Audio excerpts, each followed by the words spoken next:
আরেকজন ছাত্র নাকি আসবে।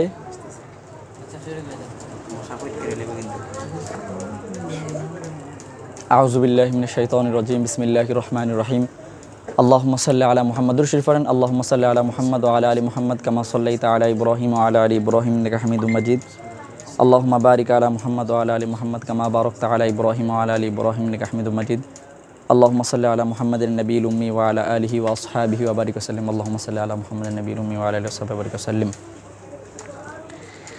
দেখেন আজকে কি বার? বুধবার না? আমাদের মানে আরও বার ছিল। আমরা যেমন আমরা শনিবারে শুরু করতে পারতাম দরসটা, আমরা শনিবারে শুরু না করে আমরা বুধবারে শুরু করেছি, তাই না? আজকে বুধবার না? দেখেন বুধবারে দরস শুরু করা, যারা দরস দেয় বা যারা কিতাব মোতালা করে সারাদিন, তারা মূলত যে কোনো কিতাব শুরু করবে তো বুধবারে শুরু করবে, কারণ বুধবারে শুরু করলে এই কিতাবটা ছুটে না, বুঝছেন? মানে এই কিতাবটা শেষ হওয়া পর্যন্ত কোনো বাধা বিপত্তি আসবে না। এটা কোনো হাদিস না, মানে ওলামাদের একটা নীতি। ওলামারা যখন কিতাব শুরু করে ওনারা বুধবারে শুরু করে। এই জন্য আপনারা যদি কখনো কারো পড়াতে যান, কিতাব পড়াতে যান বিশেষ করে, তখন আপনারা বুধবারে শুরু করবেন। আমার এই কিতাবের শেষ হলে আমরা যদি থাকেন আরেকটা কিতাব ধরবো না, ওইখানেও আমি বুধবারে শুরু করবো, বুঝতে পারছেন? এই জন্য আজকের দিনে পড়া বুধবারে, যে কোনো বুধবারে ধরবেন কিতাব, ঠিক আছে? এটা কিন্তু কোনো হাদিস না, কিন্তু ওলা আমাদের একটা নীতি নিয়ম, আমাদের আকাবিদের একটা নিয়ম। এই নিয়মে তারা কিতাব শুরু করে আর তাদের কিতাব ছোট। আমাদের ওস্তাদের তো দেখছে কি করতো, বুধবারে কিতাব শুরু করতো, এই কিতাব ছুটতো না, একবার পুরো কিতাব শেষ হইতো, বুঝতে পারছেন? এজন্য বুধবারে কিতাব শুরু করা গেল একটা বিষয়। আরেকটা বিষয় হচ্ছে আমরা কোরআন হাদিস কি বাংলাতে, উর্দুতে না আরবিতে? আরবিতে না, না উর্দুতে? উর্দু দিয়ে শুরু করতেছে যে এটা সহজ তো বুঝি। এটা দিয়ে শুরু করার হাকিকত কি?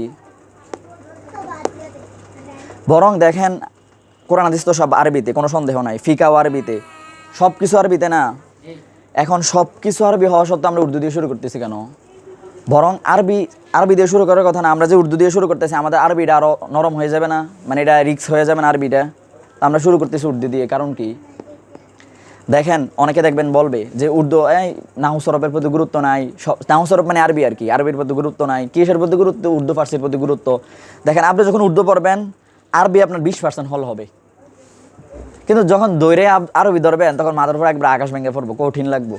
যখন দৈরে উর্দু ধরবেন আমরা আরবি 20% হল, তাহলে আর কয় পার্সেন্ট আছে? 80%। এরপর হচ্ছে যখন ফার্সি ধরবেন তখন আরবি আবার 20% হল, মোটামুটি 40% হল। তাহলে আরবি যখন ধরবেন আমরা 40% কিন্তু ব্যাকরণ মাথায় আছে, আর 60% লাগে, আপনি নাইচে নাইচে আরবি পড়তে পারবেন। উর্দু ফার্সি পড়লে আরবি ছুটা যায় এরকম না, আরবি শক্ত হয়।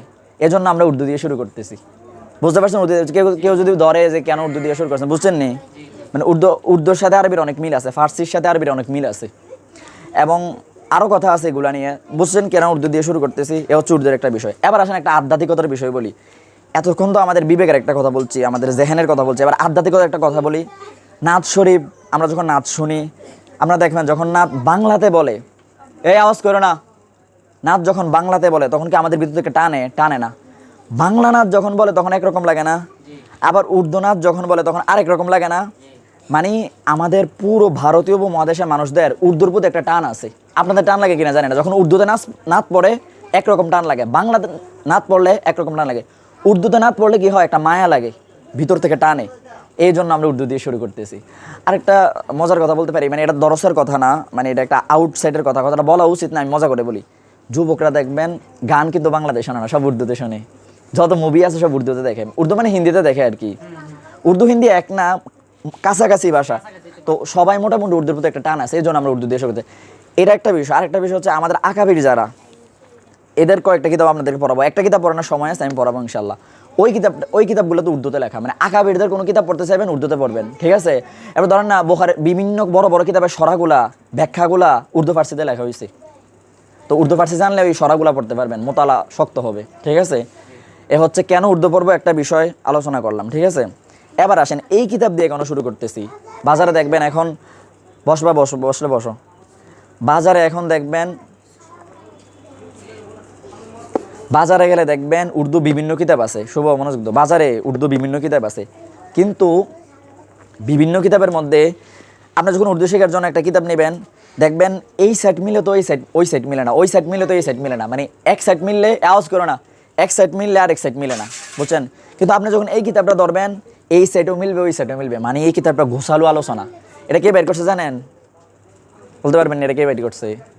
এটা জামিয়ার এক ছাত্র বের করছে, আমাদের মতো ছাত্র জামিয়ার বের করছে। আমরা এটা মূর্খ পারি না, এরা বের করে ফেলছে, কিতাব বের করে ফেলছে, কিতাব লেখা শুরু করছে। এই কিতাবটা জামিয়ার কোনো ওস্তাদরা লেখাও না, ছাত্ররা লেখা। অনেক গোছালো আলোচনা, আপনারা যখন পড়বেন এই দিক ওই দিক সব পাবেন। এবার দেখেন এখানে একটা আধুনিক লেখা আছে, একবার আধুনিক আধুনিক শব্দ এখানে আনা হয়েছে অনেক। মানে এই সাইড ওই সাইড এই কিতাব পড়লে আপনার উর্দুর জন্য আপনি কাফি, একবারে পরিপূর্ণ। আপনার উর্দুর জন্য এক্সট্রা আর কোনো বই পড়া লাগবে না ইনশাল্লাহ। যদি পড়েন এটা আপনি আপনার রং করলেন, বাকি এই কিতাব পড়লে আপনার জন্য কাফি। কিতাবের বিষয়টা বসছেন, এমন কিতাব আপনি পাবেন না কিন্তু বাজারে। এটা এখন থাকতেছে না লাইব্রেরিতে, এদের হুজুরে বলছি তো আমি কিতাব আনতে পারতেছি না, এই জন্য টানে ওই জন্য টানে, মেসেজ রিপ্লাই দেয় না এরা। এর কিতাব টান পড়তেছে, মানুষ নিতেছে, আমরা কোনো মূল্যই দিতেছে না। ঠিক আছে, এতটুকু বসছেন, তাহলে আমরা উর্দু কেন পড়বো বুঝতে পারছেন? উর্দু বললে আরবি হল হবে, আরবি ছুটবে না। আর একটা বিষয় এই কিতাব থেকে কেন শুরু করছে বুঝছেন? এবার আসেন আরেকটা বিষয় বলি আপনাদেরকে। আমরা উর্দু পড়তেছি না, আমরা আগে উর্দু ভাষার ব্যাকরণ মানে উর্দু ভাষার ইতিহাসটা আমরা জানতে হবে। উর্দু ভাষা কেমনে আসছে, কিভাবে আসছে। এদেরকে দেখো তো, মাইর দিও না, এমনি বসে থাকতে বলো। দেখো উর্দু ভাষার ইতিহাসটা বলি। এখানে উর্দু ভাষার ইতিহাস আছে না, কয় পৃষ্ঠা দেওয়া আছে আমি বলি। দেখেন 13 পৃষ্ঠা থেকে শুরু হয়েছে উর্দু ভাষার ইতিহাস। এ দেখেন উর্দু ভাষার ইতিহাস, বুঝছেন? এটা ছবি দেই নাই, দরকার দিয়ে দেবো, চাইলে দিয়ে দেবো। এ দেখেন 13 পৃষ্ঠা থেকে উর্দু ভাষার ইতিহাস শুরু হয়েছে নি। এ দেখেন আমাদের 23 পৃষ্ঠা পর্যন্ত উর্দু ভাষার ইতিহাস। এত বড় ইতিহাস আপনারা পড়তে পারবেন, মনে থাকবে না, বুঝছেন? এই 23 পৃষ্ঠার ইতিহাস আমি আপনাদেরকে 5 মিনিটে শোনাবো, আপনারা একবার শুনবেন ইনশাল্লাহ কাফি হয়ে যাবে। ঠিক আছে, 23 পৃষ্ঠার ইতিহাস। আর কি কই, প্রায় 8 থেকে 9 পৃষ্ঠার ইতিহাস, হ্যাঁ মোটামুটি 10 পৃষ্ঠার ইতিহাস আমি 5 মিনিটে শোনাবো, আপনাদের মনেও থাকবে ইনশাল্লাহ। দেখেন উর্দু ভাষাটা কীভাবে আসছে। এটা যে বন্ধ হয়ে গেছে, চলতেছে, অফ দেন, আলো অফ, মোবাইল দিয়ে। আচ্ছা এগুলো ঝামেলা থাক, ফোলামেন এমনিও জয়েন করে না, এটা হইতেছে, এটা হোক। কি বলতেছিলাম, উর্দু ভাষার ইতিহাস। হ্যাঁ আচ্ছা আমি বলি, আপনার মন দিয়ে শোনেন, ইনশাল্লাহ একবার শুনলে কাফি।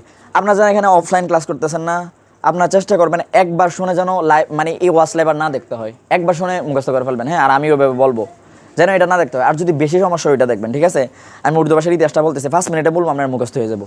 দেখেন আমাদের পুরো ভারতীয় উপমহাদেশ কি জানেননি? ধরেন এখানে ভারতীয় উপমহাদেশ বলতে দেখেন পাকিস্তান থাকতে পারে, বাংলাদেশ থাকতে পারে, ইন্ডিয়া থাকতে পারে, নেপাল থাকতে পারে, ভুটান থাকতে পারে, সাথে আফগানিস্তান থাকতে পারে। মানে 6 থেকে 7টা বা 7 থেকে 8টা, এই পুরো 7-8টা দেশকে বলা হয় ভারতীয় উপমহাদেশ। আমাদের এই পুরো ভারতীয় উপমহাদেশে আর্যরা আসছিল। কারা আসছিল? আর্য কি জানার দরকার নাই, মনে রাখেন আর্য একটা সম্প্রদায়। ঠিক আছে, তাহলে ভারতীয় উপমহাদেশে কারা আসছে? আর্যরা আসছে। আর্যরা এসে তারা সংস্কৃত ভাষায় কথা বলতেছে। কোন ভাষায়? সংস্কৃত ভাষায়। সংস্কৃত ভাষাটা হিন্দুদের একটা পবিত্র ভাষা। আমাদের পবিত্র ভাষা কি? আমাদের পবিত্র ভাষা বাংলা। আমরা মুসলিম না, বাংলা কি পবিত্র ভাষা না? এটা তো আমরা একটা মৌলিক ভাষা, এটা পবিত্র ভাষা।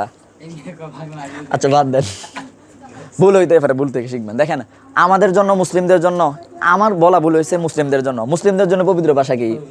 আরবি। হিন্দুদের জন্য পবিত্র ভাষা সংস্কৃত। কি তো সংস্কৃত তাদের পবিত্র ভাষা, ধর্মের ভাষা। তো এবার কি হয়েছে দেখেন, ভারতীয় উপমহাদেশে যখন আর্যরা আসছে, তারা কোন ভাষায় কথা বলে? সংস্কৃত ভাষায় কথা বলতেছে।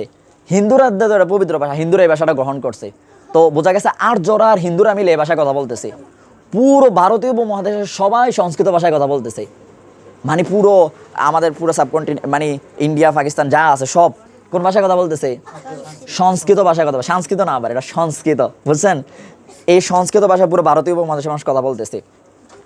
সংস্কৃত ভাষাটা তুলনামূলকভাবে কঠিন ছিল। কি ছিল? মানে এই ভাষাটা সবাই গ্রহণ করতে পারতো না। মনে করেন যারা শিক্ষিত তারা গ্রহণ করতো, যারা মূর্খ তারা গ্রহণ করতে পারতো না। জনসাধারণ এই ভাষাটা গ্রহণ না করতে পেরে কঠিন দেখে এই কঠিন শব্দগুলো সহজ করছে। সংস্কৃত জায়গায় সংস্কৃত ঠিক আছে, কঠিন শব্দগুলো সহজ করছে জনসাধারণ। সহজ করে আরেকটা ভাষা বানাইছে, সেটা হচ্ছে প্রাকৃত ভাষা। তাহলে সংস্কৃততে কি ভাষা হয়ে গেছে? এই ভাষাটা কারা বলে? জনসাধারণ, যারা যারা আগে বলে, তারা কথা বলতেছে প্রাকৃত ভাষায়।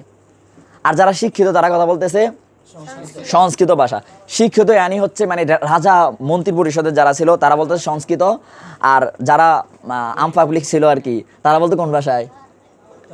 প্রাকৃত।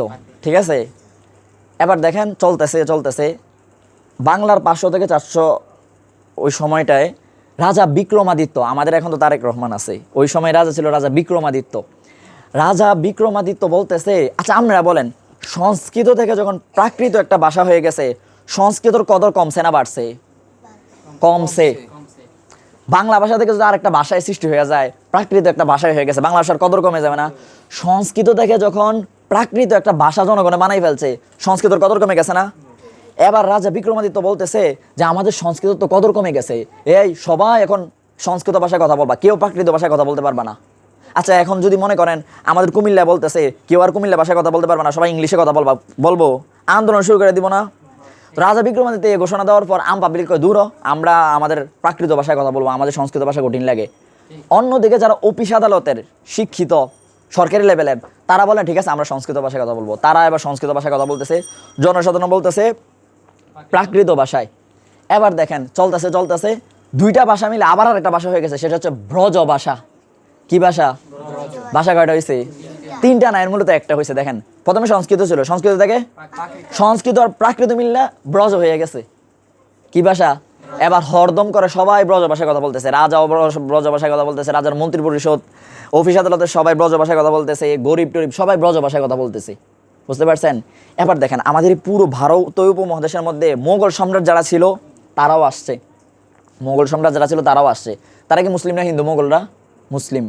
এবার আপনারা বলেন মোগলরা কি ব্রজ ভাষায় কথা বলবে না আরবি ভাষায় কথা বলবে? মোগলরা এসে আবার বলতেছে আরবি ভাষায় কথা। বুঝতে পারছেন? অন্যদিকে ইরানীয় সাইড থেকে যারা আসতেছে তারা বলতেছে ফার্সি ভাষায় কথা। আরবি ফার্সি মিল আছে কিছুটা।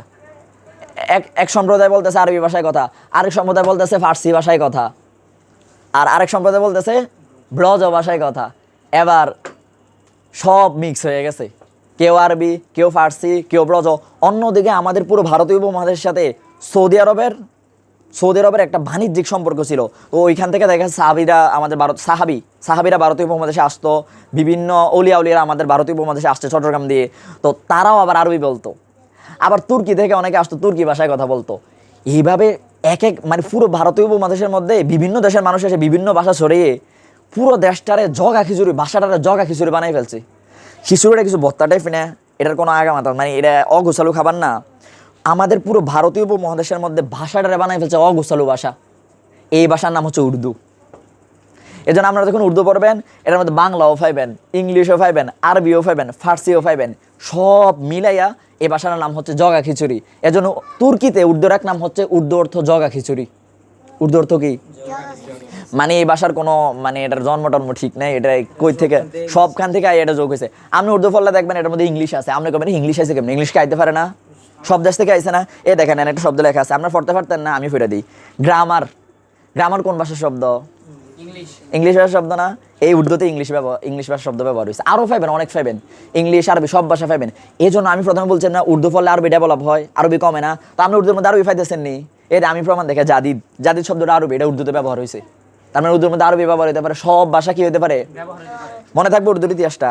আমি আপনাদেরকে 98% ইতিহাস বলে দিচ্ছি। তাহলে প্রথমে ছিল সংস্কৃত থেকে প্রাকৃত থেকে ব্রজ, উর্দু ফার্সি সব মিলাইয়া উর্দু, আর সরি উর্দু না হয়েছে না, আরবি ফার্সি সব মিলাই হয়ে গেছে কি উর্দু। এই মানুষ আবার এটার নাম দিয়ে দিচ্ছে উর্দু, এটার মধ্যে সব পাইবেন আপনারা। ঠিক আছে, 98% ইতিহাস আমি বলে দিচ্ছি। 2% ইতিহাস আছে কি জানেন? উর্দুকে আরো বিভিন্ন নামে ডাকা হয়, এটা ইনশাল্লাহ কালকে পড়াবো। এটা 2% ইতিহাস। ঠিক আছে, মোটামুটি 98% ইতিহাস বুঝছেন। কালকে আমরা শোনাতে পারবেন। যারা অনলাইন আছেন আমি সময় দিয়ে দিব, আপনারা শোনাবেন। অফলাইন তারা তো অবশ্যই শোনাইতে হইব, শোনাই তারপর ক্লাস শুরু। ঠিক আছে, এ হচ্ছে উর্দুর ইতিহাস। আর 2% আছে, এটা কালকে পড়াবো। আচ্ছা আপনারা ফোন বাইর করেন তো, গ্রুপে একটা কিতাবের ছবি দিছি। ইতিহাস বুঝছেন? কোনো প্রশ্ন আসেনি কারোর? ঠিক আছে, প্রশ্ন থাকলে বলবেন। এটার নাম আমরা ডাউনলোড করতে কইছি। ঠিক আছে, ইয়ে করুন, অনলাইন বাদ দিয়ে দেবো, দরকার 3 দিন দেখবো, অনলাইন বাদ দিয়ে দেবো। শুভ কালকে থেকে জয়েন করবে অনলাইনে, বাদ দিয়ে দেবো, বুঝছো নি? তোমরা কয়েকজন করলে তো আমি আর বাদ দিই না, বুঝছো না? এই ফুলা ফ্যান্ড একটু লগে দিয়ে বলছেন আমরা যারা ফোন আছে।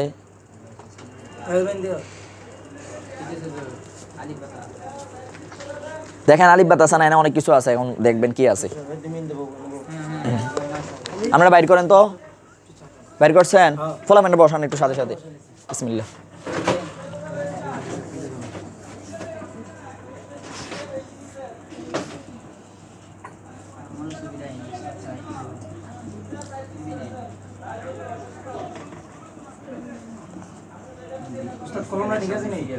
ঠিক আছে।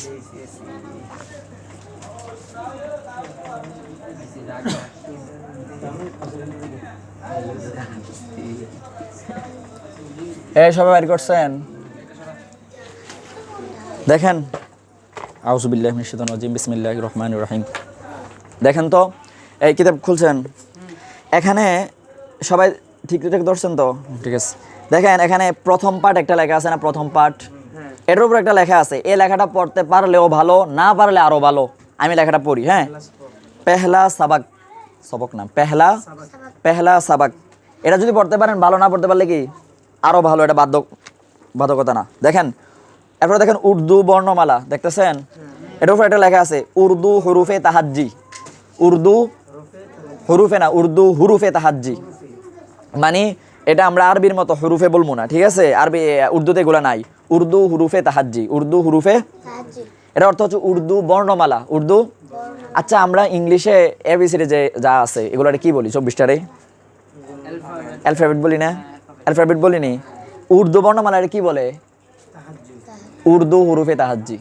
বুঝতে পারছেন? বা তাহাজ্জি, হ্যাঁ পুরোটা বলবেন উর্দু হুরুফে। তো ইংলিশে যেটা অ্যালফাবেট বলি, উর্দুতে এটা কি বলে? তাহলে আপনি ইংলিশ ভাষা সম্পর্কে জানলেন, উর্দু ভাষা সম্পর্কে জানলেন, তাহলে আপনি দুই ভাষায় মাহের হয়ে গেছেন। এখন স্কুলের ছাত্র এক ভাষায় মাহের, ইংলিশে মাহের, আপনি দুই ভাষায় মাহের। দুনিয়া তো তার লোক আপনার মিল নেই, আখেরাতে আপনি মিল থাকবো। হাল ইয়াস্তাউইল্লাযিনা ইয়ালামুনা ওয়াল্লাযিনা লা ইয়ালামুন। যারা জানে, যারা জানে না এক না। আচ্ছা, উর্দু হুরুফে তাহাজ্জি, উর্দু বর্ণমালা, এগুলোর ইংলিশে কি বলে? অ্যালফাবেট বলে না? আমি অন্য ভাষাগুলোও পড়াবো ইনশাল্লাহ, আপনারা কাফি হয়ে যাবো, ঠিক আছে? এরপরে দেখেন উর্দু ভাষার বর্ণমালা সর্বমোট 54টি। দেখতেছেন? 54টি। দেখেন আপনারা যখন অন্য কিতাব ধরবেন, একই কিতাব আছে 20টা, 22টা, 23টা, 24টা, 30টা, 32টা, এগুলা পরিপূর্ণ না। এটার মধ্যে পরিপূর্ণটা আনছে, এই জন্য বলছে এই বইটা কাফি, মানে এই সাইড ওই সাইড সব পাবেন। বুঝতে পারছেন? 54টায় প্রমাণ করতে পারবো আমি। 54টা উর্দু বর্ণমালা কয়টা? 54টা। কালকে প্রশ্ন করবো কয়টা, দেখি আপনারা পারেন না। দেখেন এরপরে দেখেন আলিফ, দেখছেন? এটা আমরা মানে আরবির মতো করবো না, সাধারণভাবে আলিফ, ঠিক আছে? এরপরে দেখেন, তোমরা দেখতেছো আলিফে মাদ, আলিফে। তারপর দেখেন, হ্যাঁ আলিফে মাদের উপর একটা মদের মতো আছে, হ্যাঁ এটা থাকবে। আলিফে মাদ এক,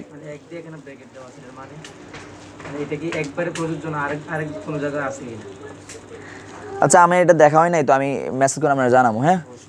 আলিফ, আলিফে মাদ। তারপর দেখেন বে, দেখছেন? এরপর দেখেন ভে, বে ভে। একটা সেকেন্ড আমরা এটা ইয়া করি। দেখেন বাংলা দিয়ে বোঝাই আপনারা, ঠিক আছে? বেশি দূরে যাবো না। দেখেন এটা কি? ক। বাংলা ব্যাকরণে কখনো অল্প প্রাণ মহাপ্রাণ পড়ছেন? পড়েন নাই? এখন পড়বেন। দেখেন বাংলা ব্যাকরণ পড়াই দেবেন ওখানে। দেখেন ক, এ কটারে বলা হয় অল্প প্রাণ, কি বলা হয়?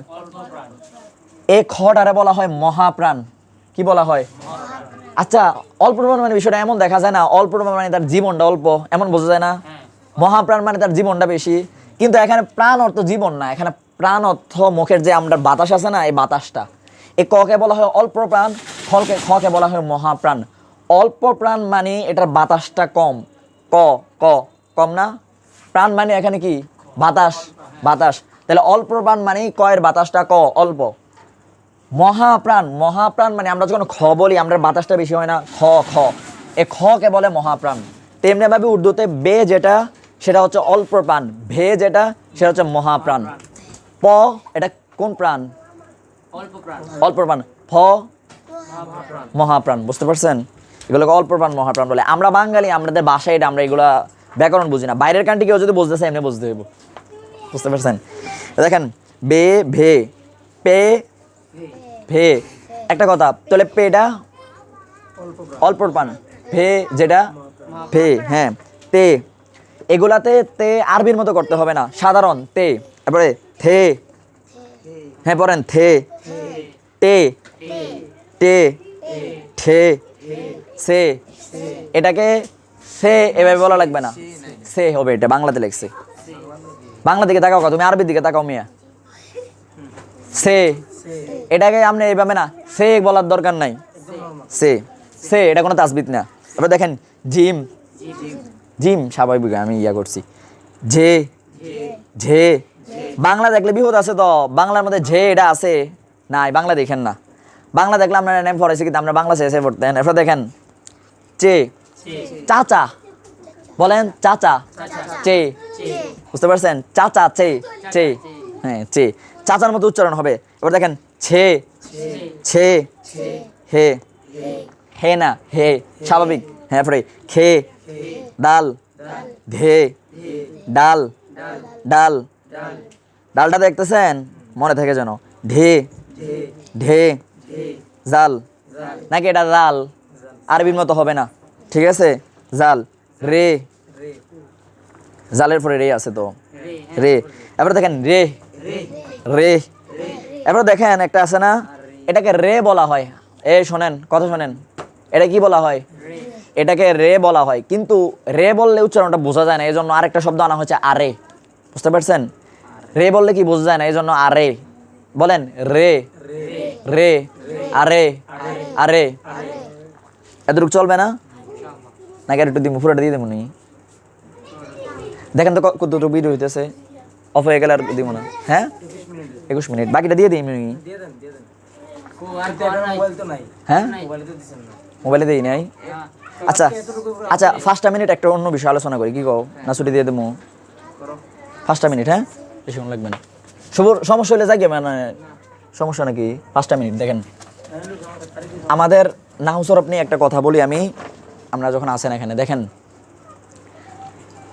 সব মোবাইল রাখো আমরা দেখেন আমরা নাহু সরফ কেন পড়বো ঠিক আছে আমরা তো চাইলে দেখেন কোরআন শরীফের বাংলা তরজমা আছে না বুখারী শরীফের বাংলা তরজমা আছে না আমরা তো এগুলোও পড়তে পারি আমরা নাহু সরফ কেন পড়বো দেখেন মনে করেন কোরআন শরীফের একটা আয়াত আপনার সামনে কেউ আনলো আইনা আচ্ছা ধরেন না একটা ফাউন্ডেশন ধরেন না ইসলামিক ফাউন্ডেশন বিরুদ্ধে আমি কিছু বলতেছি না ধরেন ইসলামিক ফাউন্ডেশনের যে গ্রুপটা এটা বাতেলদের ঠিক আছে তারার মতো করে অর্থ ওড়ায় তারার মতো করে অর্থ ওড়ায় তো এই ফেতনার জামানায় তারা আপনার বিপদে ফেলতে পারে না পারে কিন্তু আপনি যখন তাহকিক পারবেন আপনি আরবি দেখে দেখে অর্থ ওঠাতে পারবেন কি দেখে দেখে আরবি দেখে দেখে অর্থ ওঠাতে পারবেন আপনার জন্য বাংলা দেখা লাগতো না তখন আর ফেতনাটা পড়বেন না যেই একটা কথা মনে রাখবেন যেই কোনো কিতাব যেই ভাষায় ওই ভাষায় পড়বেন মনে করেন কোনো একটা কিতাব ইংলিশে লেখা হয়েছে আপনি এমন করবেন না যেটা বাংলা ডিকশনারি আছে কিনা বা এটার বাংলা নোট আছে কিনা আমি বাংলা নোট পড়বো এটা করবেন না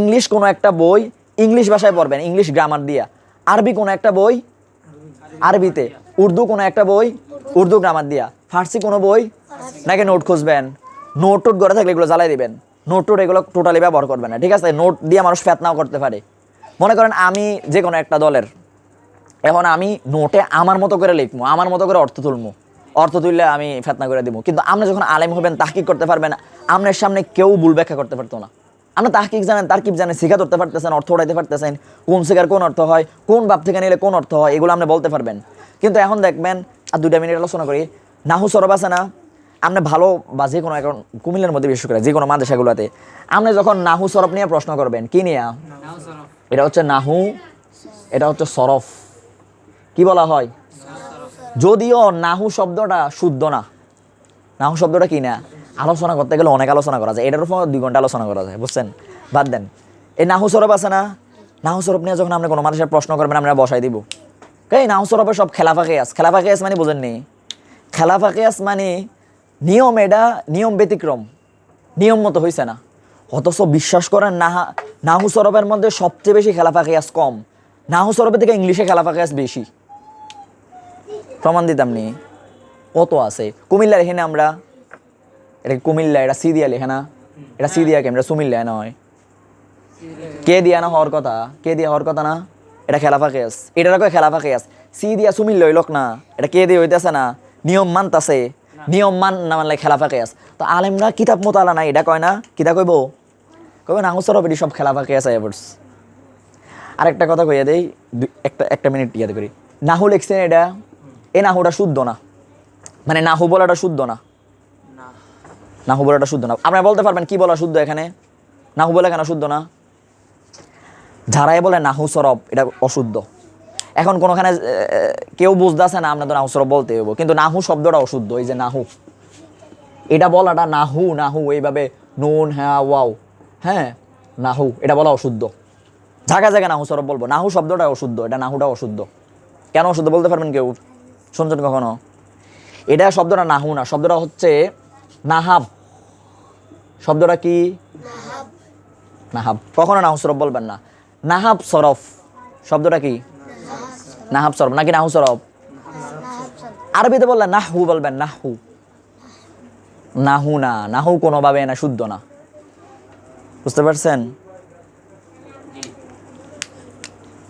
ওয়াও আছে না, ওয়াও, উর্দুতে ওয়াওর উচ্চারণ ভ করা হয়, ভ ভ।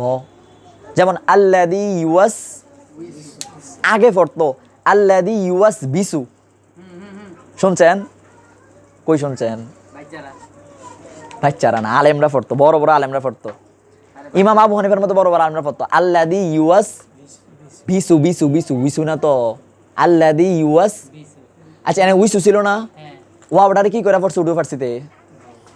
আগে উর্দু ফার্সি ছিল না বেশি, তো ওয়াওটারে কি করে পড়ছে? ভ। তাহলে আল্লাযী ইউয়াস উইসু না পড়ে কি পড়তো? যদি এটা অশুদ্ধ, কিন্তু শুদ্ধ হচ্ছে আল্লাযী ইউয়াস উইসু। তেমনি ভাবে নাহু, শেষে ওয়াও আছে না, দেখেন তো, নুন হা ওয়াও, শেষে ওয়াও আছে না, উর্দু ফার্সিতে ওয়াওটা কি করে পড়ে? তাহলে এটা নাহাবে না হইব, নাহু কেমনে হয়? আর আপনি যদি বলেন আরবিতে নাহু, আরবিতে নাহু না, আরবিতে নাহু, না মনে থাকবো? আমরা এটা নিয়ে কোনো প্রশ্ন থাকলে আমার বাকি কইরেন, হ্যাঁ ঠিক আছে, জাযাকাল্লাহ। বন্ধ করে দেন, কারণ অনলাইনে